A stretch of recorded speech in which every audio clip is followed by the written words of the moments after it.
Howdy folks, Rugby World Rankings for the 28th of February 2022. We have just crossed the halfway point in the Six Nations, so there's a little bit of movement going on.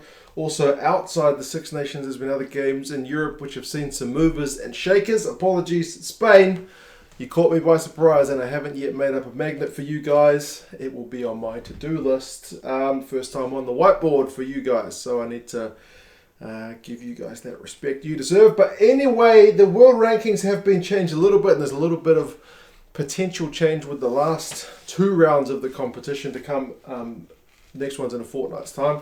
South Africa is still top of the log, and I don't think they're going to be passed by the end of the Six Nations. I don't think France will be able to get them, but New Zealand with their 88.75 is now directly under threat from the French. The French on their three-game winning run have moved up into third spot. They've swapped places with England. They're up to 87.84. They were on 86.36.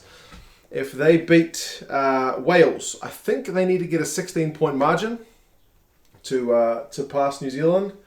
But I'm pretty sure that can happen next round. Even if they were to win in Wales by fewer than 16, if they were to win their final two games and get the Grand Slam, we would see France pass New Zealand. I think they can get pretty close to South Africa if they win their next two with big margins, but I don't think it's going to quite be enough. England, like I said, they're down. That's despite them beating Wales. So both these sides had wins, but England's win was a home win, and it was a close win, so it's not worth as much as France's big away win. That's why England are down. They have actually gone up in their points. 86.92 is the current, 86.06 was the former. So, yeah, they've gone up. Even if they've gone down, it kind of feels counterintuitive, but France have basically just gone up by more. I've done a video about the world rankings, how it works. You can check that out if you ever want to have a look. Ireland got a victory over Italy. No change for them. The gap between Ireland and Italy is too far for Ireland to take any points. Australia is obviously the same. Wales have gone up. Finally, Wales have been stuck in 8th for what seems like forever. They're now up to 7th. And what did it take to get up to 7th was losing to England. Again, it seems counterintuitive because Wales fans, every time they win, like, why are we still in 8th? Well, basically, you guys lost narrowly away, which was only punished a little bit. Scotland, you guys are down because you lost at home and you lost by more than 16 points. 16 points is the margin with the world rankings. It's either 1 to 15 or 16 plus. It's a different calculation. That's the only differentiating factor. 16 is kind of the magic number. So I think Scotland lost by what, like 19? So yeah, that's why Scottish fans, you've been doubly punished with your home loss to France. So France took more points than what England took from Wales. So hence Wales going up despite losing. There you go. All these other teams are pretty stable. Argentina, Japan, Fiji, Samoa, Georgia. Georgia did play. No, they didn't play. They were supposed to play Russia. Jeez, I wouldn't have thought in my lifetime that I would live through both a pandemic and another war in Europe. Goodness gracious me. Obviously, we hope that kind of can stop as soon as possible and everyone can go back to their regular peaceful lives. Goodness gracious. Pretty shocking, but yeah, there's no game for Georgia, so they are stable. Italy lost to Ireland. So yeah, like I mentioned, no changes because the gap between the two sides is great.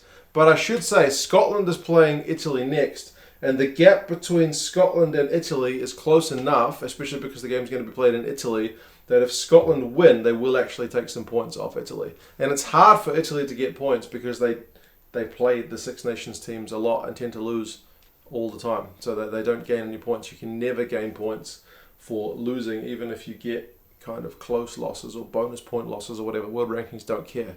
A loss is a loss. So, yeah, I should have said Ireland can actually pass England if they beat them at Twickenham. So that's kind of another bit of spice to that one.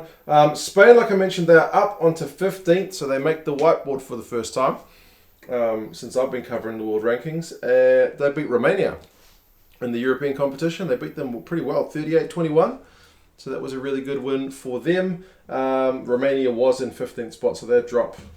Romania is kind of down just below the board. Tonga's there in 16th, no change because Romania dropped far enough to drop below them, so Tonga is still sitting there. Just off the board, like I mentioned, you got Romania, you got USA, Hong Kong is around about there.